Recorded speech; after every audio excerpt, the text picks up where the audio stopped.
প্রতি বছরই বিভিন্ন দেশ থেকে নড়াইলের কালিয়া উপজেলার নড়াগাতি থানার পানিপাড়া গ্রামের কৃষি পর্যটন কেন্দ্র অরুণিমা ইকো পার্কে পাখি আসে। এবছরও তার ব্যতিক্রম ঘটেনি। গেল 2 সপ্তাহ হলো ঝাঁকে ঝাঁকে পাখি আসতে শুরু করেছে। অতিথি পাখি আর দেশি পাখি মিলে নড়াইলের অরুণিমা রিসোর্ট ও গলফ ক্লাব এখন পাখিদের রাজ্যে পরিণত হয়েছে। নড়াইলের জেলা শহর থেকে প্রায় 31 কিলোমিটার দূরে নিভৃত পল্লীতে 62 একর জমির উপরে গড়ে ওঠা এই রিসোর্টটি যেন পাখিদের এক আপন রাজ্য। সারা বছর এখানে পাখির দেখা মিললেও শীতের হাওয়া বইতেই ঝাঁকে ঝাঁকে অতিথি পাখিরা ছুটে আসছে অরুণিমায়। ভোরবেলা দেখলাম পাখিগুলো সব গ্রুপে যাচ্ছে এবং তাদের গ্রুপিং দেখার পরে আমি বেশ অভিভূত হয়েছি।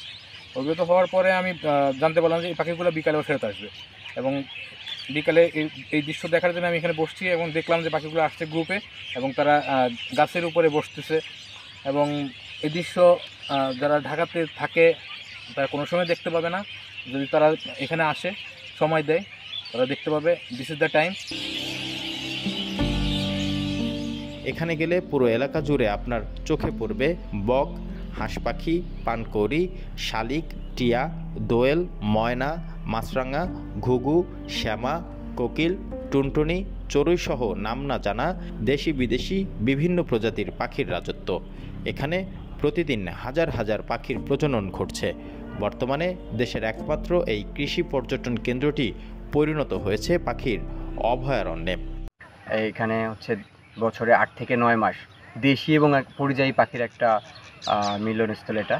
এটা দেখতে সারা দেশ থেকে এবং দেশের বাইরে থেকেও অগণিত দর্শক আসছেন। তো আমাদের এইবারও শীত মৌসুম শুরু হওয়ার আগে থেকে পাখি আসা শুরু হয়েছে এবং যত শীত পড়বে শীতের সাথে সাথে আরও পাখি বাড়বে। মূলত প্রশাসন, সাংবাদিক সহ সকলে আমাদের সহযোগিতা করছেন, বাট আমাদের ফিনান্সিয়াল কোনো সাপোর্ট যদি আমরা পাই, কারণ এটা রক্ষণাবেক্ষণ বা এটা একটা সম্পদ, পরিযায়ী পাখি, এটা রক্ষণাবেক্ষণের জন্য আমাদের কিছু বেগ পেতে হয়। এই বেগটা আমাদের তাহলে পেতে হবে না, কারণ বাংলাদেশে এত পাখি অন্য কোথাও নেই এবং পাখি আমাদের বেশ কিছু ক্ষতি হলেও আমরা এই পাখি সংরক্ষণের জন্য আমরা চেষ্টা করে যাচ্ছি।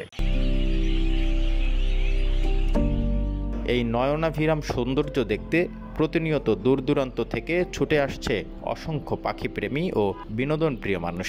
এখানে পাখির শিকার নিষিদ্ধ ঘোষণা করা হয়েছে, তাই পাখিদের অন্ততপক্ষে মারা পড়ার ভয় নেই। আর এই ভরসাই এখানে দিনের পর দিন বেড়েই চলেছে পাখির আনাগোনা। এই অভয়ারণ্যে যারা আসছেন তারা সকলেই যেন পাখি সংরক্ষণের নিশ্চয়তা দিচ্ছেন।